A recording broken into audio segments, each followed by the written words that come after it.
Hi guys, it's Pineapple Lunch back here with another video. This time we're cashing in our badges to see how much NT we're going to make. I've been buying and selling these badges for the last 3 days. Sold quite a few. We're at 527,000. We'll cash in these badges and see how much NT we've made. Let's get into the video. So as you can see, I've sold a few badges over the last 3 days. All the big badges like the flexible release, the clamps, the defensive leaders, and the range extenders, probably the biggest ones out on the market at the moment. With the clamps, the range extender and the flexible release, those three there are probably the most expensive badges in the game at the moment, and it doesn't really matter what color they are. Generally the bronze and the gold are the more expensive, and this is silver somewhere in the middle, but you can still make a lot of MT off all of them. Not only that, I've been selling other badges as well and making a really good profit, as you can see. My general rule of thumb for the badges is whatever price I pay for them, i.e. if I bought the handles for days for 3.5 grand, I'll try and flip it for 7 grand. So I try and buy the badges for a certain price, and then I'll try and almost double or more than double my MT profit before tax is taken out, the MT tax. So that's the method I've been using for the past 3 days. It's been going really well. The trick is to keep your auction house full at all times. So if you've got enough MT and you've bought enough badges, then just keep that auction house full. If you don't, and you're just putting badges up at any time of the day, that can obviously affect the prices of the badges. So just try and figure out what the best time of day it is for you to sell your badges to maximize on that MT.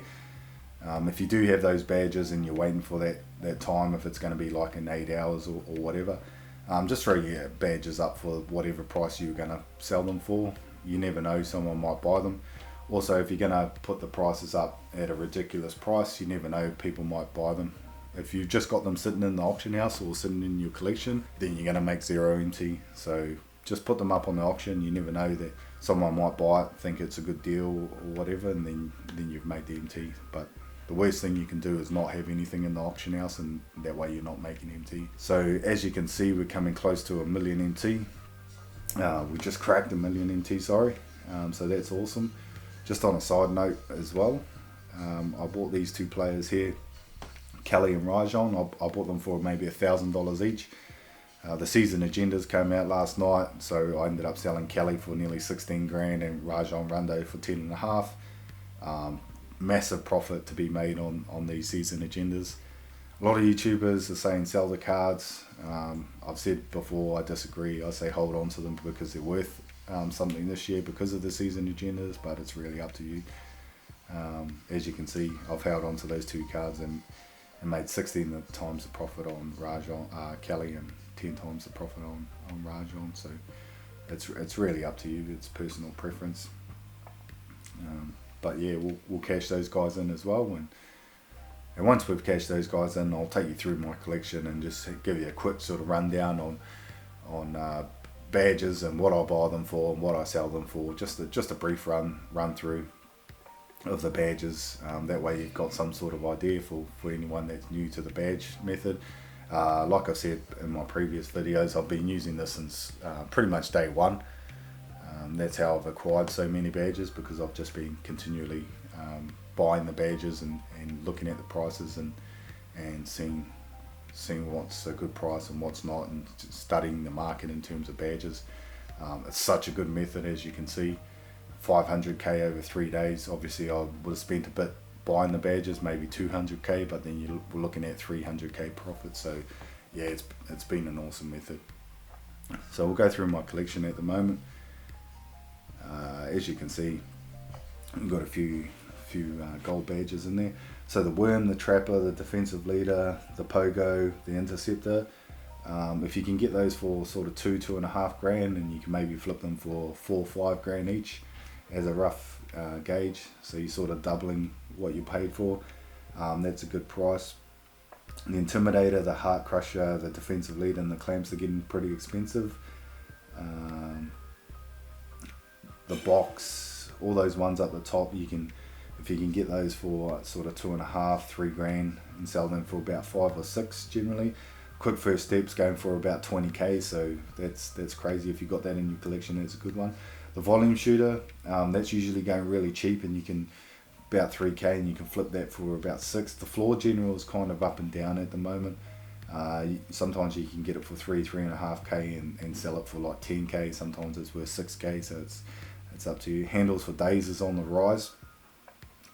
If you can pick that up cheap, you can usually flip that for about 8, 9, 10k. These are all Xbox prices. Flexible release is obviously a big one at the moment. That's going anywhere from 10 to 20k. So if you've got that in your collection, there's NT right there. Slippery, Ice and Veins, and all the bottom ones you can flip for about 6, 7k each. Yeah, pretty much what you want to do is just buy them for set price, so 3.5 grand, whatever they are, 4 grand, and then just almost try and double it, or yeah, just try and double it. So all those badges there are going for about 3 grand, and you can get them for sell them for about 6. So pickpockets on the rise. If you can get this badge cheap, it's going for about 6 grand now. For some reason it was going for about 4 grand for a long time. It's a really good badge, so I don't know why it was so cheap, but now it's on the rise. Range extender, that's a 20k badge, so if you got that one, you can flip that one for 20k. Same with the other range extenders, the silver and the bronze.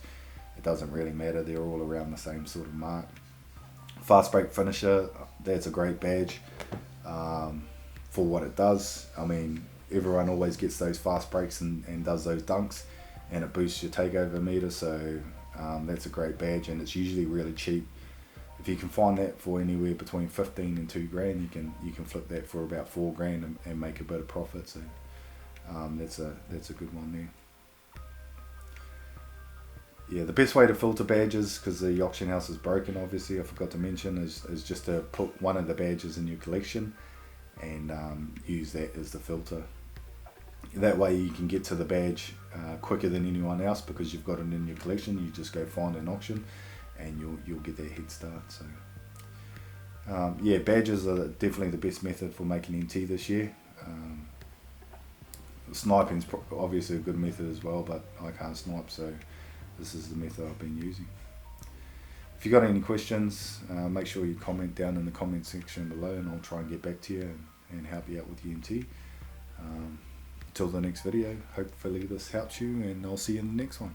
Peace.